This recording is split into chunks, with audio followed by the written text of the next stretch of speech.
Friends, hello hello hello, good morning morning morning. যে কেমন আছো তোমরা? আমি এখন বাড়ি যাচ্ছি গুটি গুটি পায়ে। আর হচ্ছে এই ওই যে আমার ভাইপো বলছে আমিও মোটরসাইকেল করে যাব। আর এবার বাড়ি যাচ্ছি, বাড়ির দিকে রওনা দিয়েছি। আর বাড়িতে যেতেই হবে। অনেক কয়দিন থাকলাম, ঘুরলাম ফিরলাম, ভালোই রেস্ট হলো। এবার বাড়ি যাই, বাড়ি গিয়ে আবার যুদ্ধে লাগতে হবে।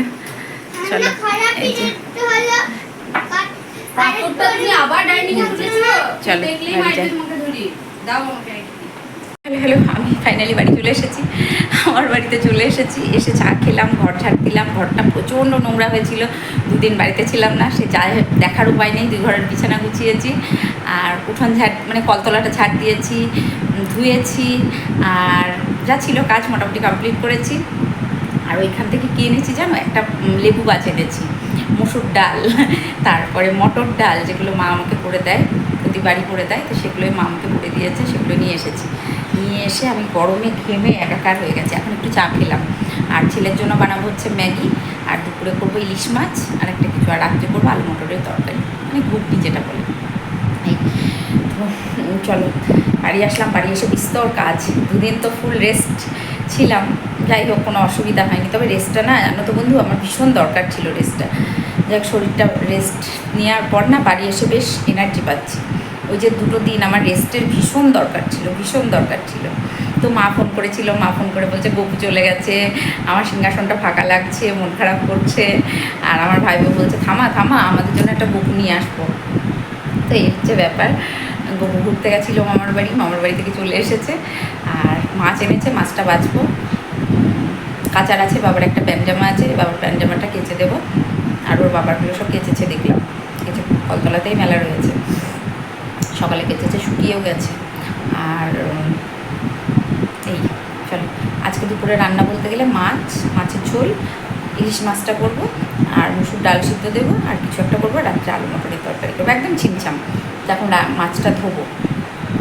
আর বাড়ি এসে প্রচুর কাজ ছিল, এবারে ঝপাঝপ করেছি। আর একটা কাজ বাকি আছে, ঠাকুরের ফুল তোলা আর ঘর মোছা। এই দুটো করে মাছটা ধুয়ে তারপর রান্না বসাবো। চলো বাবা, 2 দিন রেস্ট নিলাম। রেস্টটা না আমার ভীষণ দরকার ছিল, মানে আমি ক্লান্ত হয়ে গেছিলাম, আর পারছিলাম না। মানে 2 দিন ফুল রেস্টে ছিলাম, শুয়েই কাটিয়েছি। তো রেস্টটা নিয়ে শরীরটা এখন একটু ভালো লাগছে। চলো, বসিয়েছি ম্যাগি, এদিকে ইলিশ মাছ ভাজতে দিয়েছি। ইলিশ মাছ করবো, আর ইলিশ মাছটা ভাজা করে ম্যাগি বসিয়েছি, এদিকে ইলিশ মাছ ভাজতে দিয়েছি। ইলিশ মাছ করবো, আর করবো হচ্ছে ইয়ে বলে ওর নামটা, পুঁই শাক করবো ইলিশ মাছের মাথা দিয়ে। অনেক দিন থেকে খাবার যে পুঁই শাক খাবো, ইলিশ মাছের মাথা দিয়ে পুঁই শাক খাবো, খাওয়াই হচ্ছে না। আর একটু ডাল ভাতে দেবো কাজু বাবুর জন্য, কারণ কাজু বাবু যদি একটু না খাই, পুঁই শাকটা অতটা পছন্দ করে না, তো ছেলেও যদি না খায়, তার জন্য একটু ডাল ভাতে দেবো, ওটা পেঁয়াজ লঙ্কা দিয়ে মাখবো। এই হচ্ছে জন্য। আর রাত্রে করবো আলু মটরের ঘুগনি, যেটাতে দিয়েছি মটর, ওই ম্যাগিটা হয়ে গেছে, আমি একটু হাতে জল বসাবো। আর তার মধ্যে পেয়েছে আমার প্রচণ্ড জল পিপাসা, প্রচণ্ড গরম, ফোনের স্ট্যান্ডটা আনিনি, প্রচণ্ড গরম, তার মধ্যে পেয়েছে হচ্ছে জল পিপাসা। এদিকে ভাত বসালাম, আর এদিকে মাছ ভাজতে দিয়েছি। বাবুর ম্যাগিটা হয়ে গেছে, বাবু ঘুমালো কেন কি জানি, আমার সময় ঘুমিয়ে পড়লো কেন বুঝতে পারলাম না। এত গরম লাগছে না, বৃষ্টি নেই কিছু না, একবারে চাপা গরম, বিরক্তি লাগছে গরম। মাছটা ভাজতে আমার দিকে সবজিটা বাঁকা হয়ে যাবে।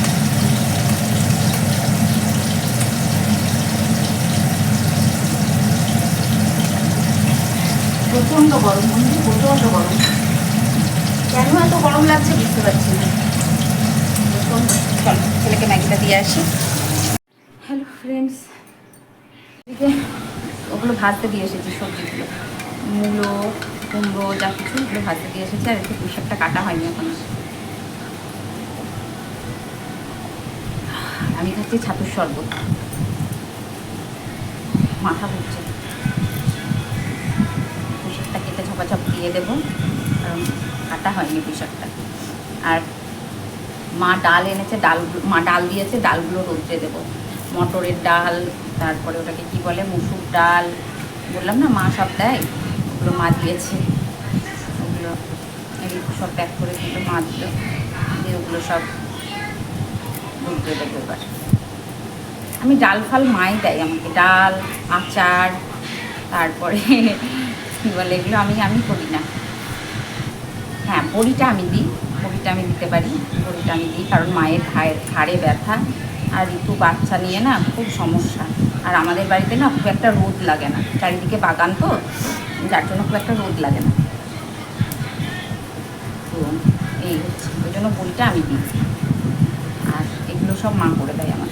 মা এই সব ডাল ঝেড়ে ফেরে ঘাড়ে ব্যথা হয়ে গেছে। পুঁই শাকটা কেটে ঝপাঝপ বসিয়ে দিই। আর রাত্রের জন্য ঘুগনি আলু মটরটা ওটাও একবারে ভেজাতে দিয়েছি, আর ওটা কেটে রাখবো। পেঁয়াজ আলু পেঁয়াজ আদা রসুন কেটে মশলা করে ওটা রেখে দেবো। এসে বাড়ি এসে অনেক কাজ করলাম। ঠাকুরঘরটা মোছা হয়ে গেছে, কারণ ঠাকুরঘরটা আমি স্ট্যান্ড দিয়ে এখন মুছি না, কারণ ঠাকুরটা আমি নিচে নামিয়েছি তো, যার জন্য স্ট্যান্ড দিয়ে মুছি না, ওটাকে আমি হাত দিয়েই বসে বসে মুছি। যেহেতু নিচে আছে, স্ট্যান্ডটা কোথায় ঠাকুরের গায়ে লাগবে। কাপড় কেচে আগে ঠাকুরঘরটা ঠাকুরটা পরিষ্কার করি, তারপরে যাচ্ছি। বটিটাতে একদম ধার নেই, কিন্তু কাটার বেলায় আবার হাত কেটে যায়, জানো তো। তো আমাকে আমার একজন বন্ধু বলেছ যে ঘুম হচ্ছে না, তো সেই বন্ধু বলেছ ভিটামিন খেতে হবে। তো সেই বন্ধুকে জিজ্ঞেস করছি কোন ভিটামিন খেলে ঘুম হয় একটু বলবেন প্লিজ, কারণ আমি তাহলে অ্যাপ্লাই করব। ভিটামিনের নামটা একটু বললে একটু অ্যাপ্লাই করে দেখা যেত যে ঘুম আসছে কি না। সত্যি কথাই আমার ঘুম হচ্ছে না। তো সেই বন্ধুকে বললাম, সেই বন্ধু নিশ্চয়ই আমার ভিডিও দেখবেন, তো সেই বন্ধুকে বললাম প্লিজ একটু নামটা বলবেন, কোন ভিটামিনের নামটা বললে আমি একটু অ্যাপ্লাই করে দেখতে পারি। সমস্ত কিছু খাওয়া আমার কমপ্লিট।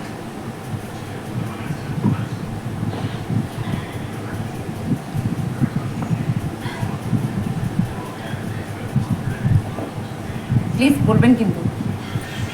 দেখুন চচ্চড়িটা হচ্ছে ইলিশ মাছের মাথা দিয়ে পুঁই শাক দিয়ে, খুব সুন্দর স্মেল বেরিয়েছে কিন্তু, জানো বন্ধু আমার এটা খেতে ভীষণ ভালো লাগে। জানি না কান্তিবাবু খাবে কি না। সবজি ওর জন্য ডাল সিদ্ধ দিয়েছি, মাছ ভাজা রেখেছি, মাছের তরকারি, আর এই যে ইলিশ মাছের এটা পুঁই শাকের চচ্চড়ি। ছেলে খাবে কি তাও জানি না, যতটুকু খাবে। পুঁই শাকগুলো বেছে দেবো, পুঁই শাকটা খাবে হয়তো। তোমার হয়ে গেছে, এবার নামাবো, আর একটু টানিয়ে নামাবো। কিন্তু আমার খেতে ব্যাপক লাগে জানো তো বন্ধুরা, ভীষণ ভালো লাগে। আমি ভীষণ ভালোবাসি এটা খেতে, পুঁই শাক খেতে আমি খুব ভালোবাসি। তো আর সব থেকে বড় কথা হচ্ছে ইলিশ মাছের মাথা দিয়ে পুঁই শাক, উফ মাছটা বেশ ভালো, অনেকটা তেল বেরিয়েছিল। আর আমার কাজ মোটামুটি কমপ্লিট। চলো এটা ফুটুক আর একটু হোক, জল আছে ঠিক আছে, জলটা একটু টানুক। আর দেখাই আমি করেছি।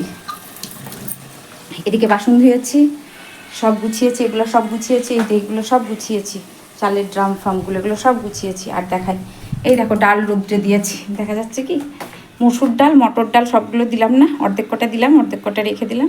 ওটা ধুয়ে রেখেছি, ওটাই ঢালবো। আর পেঁচেছি অনেক, আর এটা রোদ্রে দিয়েছি, এটা ধরে তুলে রাখবো। সব কাজকাম কমপ্লিট, শুধুমাত্র পুজোর বাসন কটা ধুতে আছে। পুজোর বাসনও ধোয়া হয়ে গেছে, ফুল তোলা হয়ে গেছে, মানে যাবতীয় যা ছিল হয়ে গেছে। শুধু ওভেনটা মুছবো, রান্নাঘরটা মুছে তারপরে হচ্ছে বোতলে জল ভরবো, জল ভরে ঘর মুছতে আছে। ঠাকুরঘরটা আগেই মুছে নিয়েছি, কাপড় কেচে উঠেই আগে ঠাকুরঘরটা মুছে নিয়েছি। আর এই বেসিনগুলো একটু পরিষ্কার করবো, যেহেতু বাড়িতে ছিলাম বুঝতেই পারছো কেমন নোংরা হয়েছে। একদিন বাড়িতে না থাকলে মানে সে যে কী জঘন্য কী নোংরা তোমাদের আমি বলে বোঝাতে পারবো না, এতটা নোংরা। মানে কোনো কিছুতে হাত দিতে পারছি না, যেখানেই হাত দিচ্ছি সেখানেই ধুলো, যেখানে হাত দিচ্ছি সেখানেই ধুলো। আর খাটের উপর রয়েছে কতগুলো জামা কাপড় কাচার, এদের মানে প্লান্টগুলোতে একটু জল দেয়নি, বাইরেগুলো দিয়েছে দেখেছো। এগুলো আমার কাছে 12 মাস থাকে। আর হচ্ছে ওই করিস কেন, করিস না। আর লঙ্কা বেটেছি, সর্ষে লঙ্কা বেটেছি, হাতটা প্রচণ্ড জ্বালা করছে। এ কেন এরকম হলো বুঝতে পারলাম না। আগে তো বেটেছি, এই ডান হাতটা হু করে জ্বলছে, মানে বুঝতে পারলাম না কেন এত জ্বালা করছে। আগেও তো বেটিয়েছি সর্ষে লঙ্কা, তখন এত জ্বালা করেনি। তো এখন ভীষণ জ্বালা করছি। চলো হয়ে গেছে, এটা তারপর নামাবো। আমি এলি সব পরিষ্কার করে ফেলেছি, রান্নাঘর থেকে স্ল্যাব থেকে বাসন ধুয়ে রান্নাঘরটা আজকে পরিষ্কার করলাম। খুব একটা যতটুকু পেরেছি করেছি। সব উপর তাক ফাঁক সব মুছলাম। চাবি আছে যেটার মধ্যে, ওটার মধ্যে সব তার ফার যা কিছু বক্সটাতে রাখলাম। দুটো মিক্সি পরিষ্কার করলাম, বাবা ফ্রিজের ওপরটা পরিষ্কার করেছি, এখানে টেবিলটা পরিষ্কার করেছি, জলগুলো সব রাখলাম, ওখানে ডাইনিংয়ে ভাত টাত রেখেছি। চল এবার একটু জল খাই। প্রচুর কাজ ছিল বাবা, হাঁপিয়ে গেছি। আর যা গরম, এবার স্নান করবো, ঘরটা মুছতে আছে, একটু বসবো, নাহলে আর পারছি না, বসে স্নান করবো। দেখাই কী কী রান্না করেছি। চলো এখানে করেছি হচ্ছে এই যে ইলিশ মাছের মাথা দিয়ে পুঁই শাক চচ্চড়ি। এটা কালারটা ভালোই হয়েছে, জানি না কেন এখানে বোঝাচ্ছে না।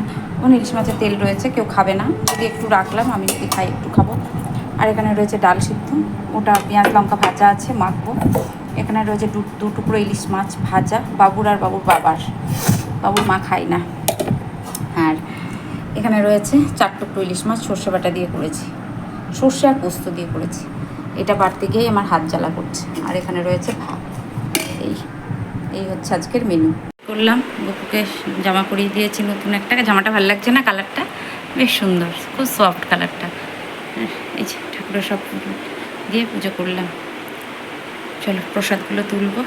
করলাম পুজো টুজো করে, স্নান করে পুজো করতে অনেকটা টাইম লাগলো। তা বললাম না যে কোথাও থেকে ঘুরে আসলে বেশি একটু এনার্জি পাই। আজকে অনেক কাজ করেছি, তার মধ্যে রান্নাঘরটা পরিষ্কার করেছি, অনেকটা কাজ করেছি, এনার্জি পেয়েছি।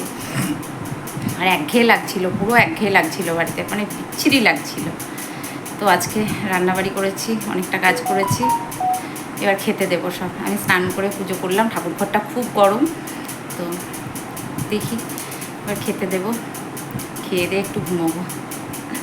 চলো সবাই শুয়ে পড়েছে, আর আমি কলতলায় কটা বাসন নামিয়েছি, আর বাসন এখন ধোবো না। আর আমি ডাল তুলতে এসেছি, দেখেছো? খেয়ে দিয়ে সবাই শুয়ে পড়েছে, আর আমি এখন কাজ করছি। এই যে ডালগুলো রোদে দিয়েছিলাম সেগুলোই তুলছি। কাজ না করলে হবে বলো, সংসারের কাজ, প্রচুর কাজ। কারণ বৃষ্টি আসতে পারে, কখন বৃষ্টি আসলে বোঝা যাবে না, সব ভিজে যাবে। শুকনো ডাল মা বললো যে একদম রোদ্রে দিয়ে তারপরে ইয়েতে ঢোকাবি। মটর ডাল রাখলাম, এখনও রয়েছে মটর ডাল। আমরা না মটর ডালটা, আমি ভালো খাই, আমার বাবু ভালো খায়, কিন্তু জানো তো কান্তিবাবু অতটা ভালো খায় না মটর ডাল, কেন জানি না, ও মটর ডাল অতটা পছন্দ করে না। তো আমি, আমার ছেলে মটর ডালটা ভালো খায়। আর ওইখানে রোদ্দুরে দিয়েছি সর্ষে, কালো সর্ষে, আর আরও দেখাই, ওই যে দেখা যাচ্ছে কি থালাতে, কালো সর্ষে আর মসুরি, এইটা রোদ্রে দিয়েছি। ওটা আমার ননদ দিয়েছিল ইয়ের জন্য, সিদ্ধ খাওয়ার জন্য, মুসুরিটা সিদ্ধ খাওয়ার জন্য আমার ননদ দিয়েছিল, তো সেটা খাওয়া হয়নি, রোদ্রে দিলাম। পোকা লাগেনি, ভালোই রয়েছে, ঢালবো, ঢেলে রাখবো। আর কালকে দেবো কলাই ডালগুলো, ভাজা কলাই ডালগুলো নিয়ে আসা হয়, ওইগুলো রোদ্রে দেবো কালকে। ওহ কি সুন্দর হাওয়া উঠেছে, ঝড় উঠলো কি বুঝতে পারছি না, যাই হোক উঠেছে, বেশ সুন্দর হাওয়া উঠেছে। আহা দারুণ দারুণ দারুণ হাওয়া উঠেছে, খুবই ভালো লাগছে, খুব সুন্দর হাওয়া উঠেছে। এই এটা ধোয়া আছে, এর মধ্যেই রাখবো। চলো তুলে ফেলি। আর বলো না, কাজ করতে করতে আজকে বাড়ি এসে অনেক কাজ করেছি, অনেক কাজ করেছি। প্রচুর এনার্জি পেয়েছি, ঘুরে আসলাম, মনটা ভালো হলো। তো বাড়ি এসে ঝপাঝপ কাজ করছি। এখনও অনেক কিছু রোদ্রে দেওয়া আছে। আর একটা জানো তো বন্ধুরা, আজকে না মনে হচ্ছে যেন কী বলবো, অদ্ভুত একটা ফিলিংস আসছে, পুজো একটা ব্যাপার আসছে। সত্যি বলছি, আমার মনে হচ্ছে যে পুজো এসে গেছে, এরকম একটা ব্যাপার। এরকম করে ঢালি চালে পুজো এসে গেছে, যাস না, ওই দেখেছো সব ছিটকিয়ে পড়লো। পুজো একটা ব্যাপার এসেছে, ভাল লাগছে বেশ। ভাদ্র মাসে যখন সেই রোদ্দুরে সব কিছু দিই, তখন যেমন মনে হয় যেন পুজো এসেছে পুজো এসেছে, এখনও ঠিক সেটাই মনে হচ্ছে পুজো এসেছে পুজো এসেছে।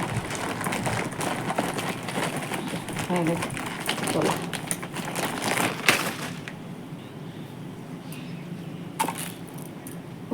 গরম লাগছে, ভাল লাগছে না। যে তোলা হয়ে গেছে, এবার শুতে যাব, গরম লাগছে। Good evening good evening good evening. আমি দুপুরে খাওয়ার পর একটু শুয়েছিলাম, শুয়ে 6টা 10-15 দিকে উঠলাম, উঠে একটু গেটের সামনে গেলাম। তা যাওয়াতেই কিছুজন গল্প করছিল, তা যাওয়াতে সব চুপচাপ হয়ে গেল। যাই হোক, যা হলো হলো। তাও সেখান থেকে আমি চলে আসলাম। দেখলাম আমি থাকাতে হয়তো তাদের গল্পে ব্যাঘাত ঘটছে, তো আমি সেখান থেকে চলে আসলাম। চলে আসার পর বাড়ি এসে সন্ধ্যা দিলাম, সন্ধ্যা দিয়ে চা বানিয়ে বসেছি, চা খাচ্ছি। চা খাবো, খেয়ে ইয়ে করবো, কী বলে, ঘুগনি করবো রাত্রে, ঘুগনি করবো। আর কী বলে ওটাকে, রুটি করবো। তো ভীষণ গরম রান্নাঘরে, একদম সন্ধ্যা টন্ধা দিয়ে অনেক দিন ধুনো দেখাইনি, বাড়িতে ছিলাম না, একটু ধুনো দিয়ে আজ শনিবার ভালো করে একটু সন্ধ্যা দিলাম, দিয়ে চা খাবো। লিকার চা করেছি, লাল চা। আর এই হ্যাঁ, অন্যদিন কি মনে হলো, শুয়েছিলাম, অন্য কোনো দিন যাই না, ইচ্ছে হলো যে কি মনে হলো যে একটু গেটের সামনে দাঁড়াতেই একটা মানে বিচ্ছিরি রকম একটা পরিবেশ সৃষ্টি হলো। কেন কি জানি বুঝতে পারলাম না, কিসের জন্য বুঝতে পারলাম না। খুব খারাপ লাগলো, খুব নিজেকে ছোট মনে হলো, যার জন্য আমি সেখান থেকে চলে আসলাম। দেখলাম না, আমি থাকলে যদি তাদের গল্প গুজব বন্ধ হয়ে যায়, চুপচাপ হয়ে যায়, সাইলেন্ট হয়ে যায়, তো তার জন্য আমি ওখান থেকে চলে আসলাম। চলে আসার পর বাড়ি আসলাম, বাড়ি এসে সন্ধ্যা দিলাম। খুব খারাপ লাগলো, নিজেকে খুব ছোট মনে হলো, যে হাই রে। চল ঠিক আছে, মাঝে মাঝে চেনা মানুষগুলো মানে চেনা মানুষগুলোর মুখও যখন, মুখ আর মুখোশ যখন আলাদা হয়ে যায়, তখন হয়তো এরকমই হয়। চল ঠিক আছে, কোনো ব্যাপার না, ওটা আমি কোনো মাইন্ডেই নিই না। আমি আর বেরোইও না, এই জন্য আমি আর বেরোই না। কি মন হলো আজকে একটু, আমার নিজের বাড়ির সামনেই আমি দাঁড়িয়েছিলাম। যাই হোক, সে যা হলো হলো, চলো। তো তারপরে আবার দেখলাম আমি চলে আসার পর, আমি তো ওয়াচ করছি, আমি চলে আসার পর আবার যেমন হাসি গল্প ঠাট্টা এমন ঠিকই হলো। তো আমি যতক্ষণ ছিলাম ততক্ষণ মানে মনে হচ্ছিলো যেন অসুবিধা হচ্ছে কথা বলতে বা কিছুতে। দুটো কথা জিজ্ঞেস করলাম, বললো, কিন্তু কথাগুলো কেমন অন্যরকমভাবে বললো, যার জন্য আমি চলে আসলাম। দরকার নেই বাবা, এই বাচ্চা একা থাকা, যদি কেউ না থাকে একা থাকাই ভালো এখন যা দেখছি। চলো ঠিক আছে, কোনো ব্যাপার না, চাটা খেয়ে নিই। রান্নাঘরে আসলাম, এখন চা বসাতে একটুখানি শুয়েছিলাম, শুয়ে থেকে মিঠুর সাথে একটু কথা বললাম, ফোন করলাম, মাকে এবার ফোন করবো একটু। তো আমি ততক্ষণে একটু চাটা বসিয়ে যাই। আর চিন্তা চালিয়ে গেছিলাম, আর ঘুগনি ইয়েটাও বসাবো, মটরটা চাটা করে নিয়ে ঘুগনির মটরটা বসাবো, বুঝেছো বন্ধু, ঘুগনির মটরটা বসাবো। আর বসাবো, চাটা বসিয়ে যায়, কারণ কান্তিবাবুর আসার সময় হয়ে গেছে। কারণ এসে যদি চা একটু দেরি হয় না, খ্যাচ করে, ভালো লাগে না। তা দরকার নেই বাবা, বসিয়ে যায়, হোক। আর আমি ঠাকুর ঘরে যাবো, ফ্যান চালিয়ে রেখে এসেছি, প্রচণ্ড গরম, গুপুর গরম লাগবে বলে ফ্যান চালিয়ে দিয়েছি। দেখো ফ্যান চলছে, ওই যে ফ্যান চলছে, দেখেছো। এবার জামা কাপড়গুলো ভাঁজ করবো, কত জামা কাপড় আছে দেখাই, দাঁড়াও। দেখেছো, এগুলো সব কাঁচা, এগুলো ভাঁজ করবো। আর ওখানে ছেলে দুপুরে ঘুমিয়েছিল, এই কুর্তিটা পরে গেছিলাম দেবগ্রামে, কেচে দিয়েছি, আয়রন করতে হবে। এখন এমনি ভাঁজ করে রাখি, পরে আয়রন করতে হবে। জড়িয়ে গেছে, কারণ মিলেছিলাম তো, জড়ো জড়ো হয়ে গেছে, পরে আয়রন করতে করে নেবো। আমি বাড়িতেই করি, কুর্তিগুলো লোন নিতে দিই না, এগুলো আমি নিজে হাতেই আয়রন করি। এখন আমার না, জানো তো, এই আয়রন করা জামা কাপড় না পরলে না ভালো লাগে না, ঠিক মাথাটা কেটে যাচ্ছে। আয়রন করা জামা কাপড় না পরলে আমার ঠিক ভালো লাগে না, পোষায় না। মানে একটু জামা কাপড় পরবে, একটু যদি আয়রন করা না হয় ভালো লাগে বলো। আর বসে এসেছি, চাটা হবে, তারপর রুটি হোক, লুচি হোক, পরোটা হোক, যেটাই হোক একটা করবো, আর ঘুগনি করবো। তো সেটা আটা মাখবো। ওখানে শুয়েছিলাম সন্ধ্যা দিয়ে, লোডশেডিং হচ্ছে, বারবার যাচ্ছে আসছে। চলো জামা কাপড়গুলো ঝপাঝপ গুছিয়ে নিই। ঘরটা গুছিয়েছি, আর ওখানে গুছিয়ে ওখানে রাখলাম, ওগুলো আমি পরে শোকেসে ঢোকাবো। বিছানাটা গুছিয়ে দিলাম, ছেলে বা পড়তে বসবে ওখানে এসে। আর বসেছি এখন হচ্ছে লুচির আটা মাখতে, লুচি করবো। ছেলে বললো মা আজকে একটু লুচি বানাও, তা আমি যেরকম করে লুচি করি সেই লুচিটাই করবো, সেটারই আটা মাখছি। আর চা খেলাম, চা খাওয়া হলো। ওদিকে প্রেশারে বসিয়েছি মটরটা, মশলা টশলা করা হয়ে গেছে। এখন 9:30 বেজে গেছে, কারণ কান্তিবাবুর জন্য হবে রুটি, ও খাবে না লুচি। লুচি খাবে না বলতে গেলে ওর ভাজা তো, তেলে ভাজা খাবে না, ও রুটি খাবে, ওর জন্য রুটি করে দেবো।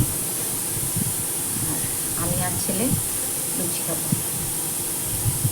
অনেকটাই আটা মেখেছি, পুরোটা লাগবে না, যতটা লাগবে করবো, বাকিটা সকালে পরোটা বানাবো। কারণ ওই বাসি লুচির থেকে সকালে একটু গরম গরম পরোটা বানিয়ে খাওয়া অনেক ভালো, ছোট্ট ছোট্ট করে গোল গোল করে। এই অনেক কয়েকদিন থেকেই ভাবছিলাম লুচি খাবো লুচি খাবো, ইচ্ছে হচ্ছিলো ভীষণ, কিন্তু করতে পারছিলাম না। আবার খাওয়ারও ইচ্ছে হচ্ছিলো, কিন্তু হয়ে উঠছিল না। আর প্রেশার কুকারটা না জানো তো, আমার মনে হয় ডিস্টার্ব করছে। এই দেখো করেই যাচ্ছে, হুইসেল মারছে না। আবার কোনো সময় হুইসেল মারলে জল বেরিয়ে যাচ্ছে। তাও প্রেশার কুকারের মধ্যে আমি তেল দিই, তেল দিয়ে তারপরে ওটাকে আমি বসাই, মানে যাতে ওই ইয়েটা উপচিয়ে না পড়ে যায়। তাও ওই করছে। দেখাতে হবে প্রেশার কুকারটা, কারণ প্রেশার কুকার জিনিস তো একটু ভালো করে না দেখালে। একটা ঘটনা ঘটেছে আমাদের সাথে জানো তো। কালকে আমরা যখন আসছিলাম তখন আমাদের বাইকের টায়ারটা একদম ফেটে গেছিলো, ঠিক আছে, কালকেই ফেটে গেছে। তো আমরা এতটা রাস্তা এসেছি, আমি আমার বাবু, তা আজকে হঠাৎ করে ও বাইরে বেরিয়েছিল সন্ধ্যার পর, তো বেরিয়ে দেখে এরকম হয়েছে। তো বাবাকে ফোন করে, ও বাবা সঙ্গে সঙ্গে বললো ওই দোকানে গিয়ে সারাতে। তো দোকানে গিয়ে সারাতে দিয়ে এসেছে। তো দোকানদার বলেছে তুমি কোথাও, মানে এরকম হয়েছে, তখন বলেছে যে আমরা কাকু আমরা দেবগ্রাম থেকে আসলাম আজকে, এরকম এরকম হচ্ছে। দেবগ্রাম থেকে এসেছো, এই বাইক নিয়ে এসেছো দেবগ্রাম থেকে, কোনো মানে এতটা রিস্ক কী করে আসলে তোমরা? বলছে হ্যাঁ কাকু এসেছি। তো এই হচ্ছে ঘটনা। দেবগ্রাম থেকে আসলাম, মানে কোনো বিপদ তো হতেই পারতো, তাই না? কোনো বিপদ হতেই পারতো, তাই উনি বলেছেন যে যে কোনো সময় অ্যাক্সিডেন্ট হলে বড় অ্যাক্সিডেন্ট হতো। আর তাই কান্তিবাবু এখন এসে বলছে আজকে তুমিও বাঁচতে না, আমার ছেলেও বাঁচতো না, মানে এত বড়ই অ্যাক্সিডেন্টটা হতো। বাইকের যে অবস্থা ছিল, ওই যে ছিল না আমার সঙ্গে আমার ছোট ছেলে ছিল না, ছেলে বাঁচিয়ে দিয়েছে। ছেলে কি কখনো ক্ষতি করে? তো সেটাই উনি বলেছেন অনেক বড় অ্যাক্সিডেন্ট হতে পারতো, আর অনেক বড় অ্যাক্সিডেন্টের থেকে তোমরা বেঁচে গেছো আজকে অনেক বড় অ্যাক্সিডেন্ট হতে পারতো। তো কান্তিবাবু এসে বলছে বিশাল বড় দুর্ঘটনা ঘটতে পারতো, কিন্তু সেখান থেকে আমরা বেঁচে গেছি, মা ছেলে দুজনেই। আমার সঙ্গে আমার বপু ছিল না, বাঁচিয়ে দিয়েছে। ঈশ্বরে আমি খুব বিশ্বাসী, খুব বিশ্বাসী। দেখো আমার অজান্তেই কত বড় বিপদ হতো, কারণ যেটা ছেলেও জানতো না যে বাইকটা এরকম অবস্থা বা টায়ারটা এরকম হয়েছে বা কিছু একটা হয়েছে। গাড়ির ব্যাপার তো আমি অত জানি না। আর গাড়িটা সার্ভিসিং করানো বলো, যাই করানো বলো না কেন, ঠিকঠাক টাইমে করানো হয়। গাড়িটার বয়স হচ্ছে কত জানো? 20 বছর, 22 বছর। গাড়িটা 2002 সালের, আমার বিয়ের গাড়ি ওটা। হ্যাঁ, আমার বিয়ের সময় তখন ওই গাড়িগুলো ছিল। তো ওটা আমার হচ্ছে বিয়ের গাড়ি। গাড়িটা প্রথম দিকটাতে খুব অযত্ন হয়েছে, পরে যখন আমাদের হাতে এসেছে তখন ওটাকে আমরা ঠিকঠাক, কে চাপেনি, কাঠ মিস্ত্রি থেকে, লেবার থেকে, মিস্ত্রি থেকে, যে যেদিকে পেরেছে, তখন প্রচণ্ড অযত্ন হতো গাড়িটা। তো যাই হোক, ফাইনালি বেঁচে আছি, এটাই অনেক। শুনে তো আমার গা হাত পা ঠান্ডা হয়ে গেছে, যে কী বলিস সর্বনাশ, কী বলছো তুমি? বললো হ্যাঁ এরকমই বিপদ হতো আজকে, তোমরা বেঁচে গেছো। দেখো ঈশ্বর আছেন, আমি বলি না ঈশ্বর আছেন, ঈশ্বরে আমি ভীষণ বিশ্বাসী। তোমরা মানো চাই না মানো, আমি ভীষণ ভীষণ বিশ্বাসী। আজকে শুধুমাত্র বেঁচেছি, আমার সঙ্গে আমার বপু ছিল বলে আমি বেঁচেছি। সত্যি কথা, আমি তো শোনার পর থেকে মানে আমার হাত পা ঠান্ডা হয়ে যাচ্ছে। আমার সঙ্গে আমার বপু ছিল বলে আমি বেঁচেছি আজকে। সে তোমরা বিশ্বাস করলে করবে, যদি মনে করো আমি মন গড়া কথা বলছি, আমার কিচ্ছু করার নেই। কিন্তু আমি যেটা সত্যি সেটাই তোমাদের সামনে তুলে ধরার চেষ্টা করি। বিশ্বাস করো বন্ধুরা, মানে আমার শোনার পর থেকে, এখনই কান্তিবাবু এসে বললো এই হয়েছে। তো শোনার পর থেকে কান্তিবাবু বলতে আজকে বিশাল দুর্ঘটনা ঘটতে পারতো তোমাদের। আমি যখন কান্তিবাবুকে বললাম, কান্তিবাবু বললো হ্যাঁ ঈশ্বর আছে বলেই তোমরা হয়তো ঠিকঠাক সুস্থভাবে ফিরে এসেছো। আমরা জানতামই না যে এত বড় একটা দুর্ঘটনা ঘটতে চলেছে। চলো রুটি ডাটাটা লিচিটা কেটে নিলাম। এবার যতটুকু লাগবে ততটুকু করলাম। আর সকালের জন্য পরোটার জন্য এইটুকু আটা রেখে দেবো, পরোটা করবো। লুচি হয়ে গেছে আর এদিকে বসিয়েছি ঘুগনিটা। ঘুগনির মশলাটা কষানো হয়ে গেছে। এবার আমি সব একসাথে সিদ্ধ করেছি, আলু মটর একসাথেই সিদ্ধ করতে দিয়েছি। এই দেখো মশলা থেকে তেল ছেড়ে গেছে, তেলটা কি বেশি দেওয়া হয়েছে? যাই হোক, টমেটো সব পেস্ট করে দিয়ে দিয়েছি, কারণ ভীষণ তাড়া আছে আমার এখন। এটা দিয়ে ঘরে চলে যাবো। আর লুচি করা হয়ে গেছে আমার। ভীষণ গরম, বাজে 10:30, 10টা 20-25 মতো বাজে। হয়ে গেছে আমার। মটরটা দিয়ে দিই। এই দেখো রাত্রে কী করেছি, এখানে লুচি করেছি কটা, লুচিগুলো চুপসে গেছে কিন্তু প্রত্যেকটা লুচি ফুলেছিল। এটা আমার স্পেশাল লুচি, আমি এরকম করে বানাই, এর মধ্যে অনেক কিছু দেওয়া আছে। জাস্ট মজা করলাম। এটা বানিয়েছি। আর এখানে কেটেছি হচ্ছে শসা পেঁয়াজ কুচি করেছি। আর এটা হচ্ছে কান্তিবাবুর রুটি করেছি। এখানে টক দই আর একটাই রসগোল্লা আছে, এটা আর খুললাম না, এটাই রসগোল্লা আছে। আর এই যে এখানে হচ্ছে ঘুগনিটা হয়ে গেছে। এবার ঢাকা দেবো, দিয়ে চলে যাব। ভীষণ গরম রান্নাঘরে। কমপ্লিট হলো, এখন 10টা বাজে। আর 10টা না, সরি 10:30 বেজে গেছে। একটু পরে খাবো, ভীষণ গরম, একটু ঘরে যাই ঠান্ডা হই। তো সকলে ভালো থেকো, সুস্থ থেকো। ভিডিওর যদি কোনো অংশ ভালো লাগে অবশ্যই একটা লাইক করো, কমেন্টস করো, শেয়ার করো। আর যদি কোনো ভুল ত্রুটি হয় অবশ্যই সেটা তুলে ধরো, আমি শুধরে নেওয়ার চেষ্টা করব। সকলে ভালো থেকো, সুস্থ থেকো, ভালোবাসায় থেকো। দেখা হচ্ছে নেক্সট ভিডিওতে। বেশি করে ফল খাও, জল খাও। আজকের মতো আসি, টাটা, গুড নাইট।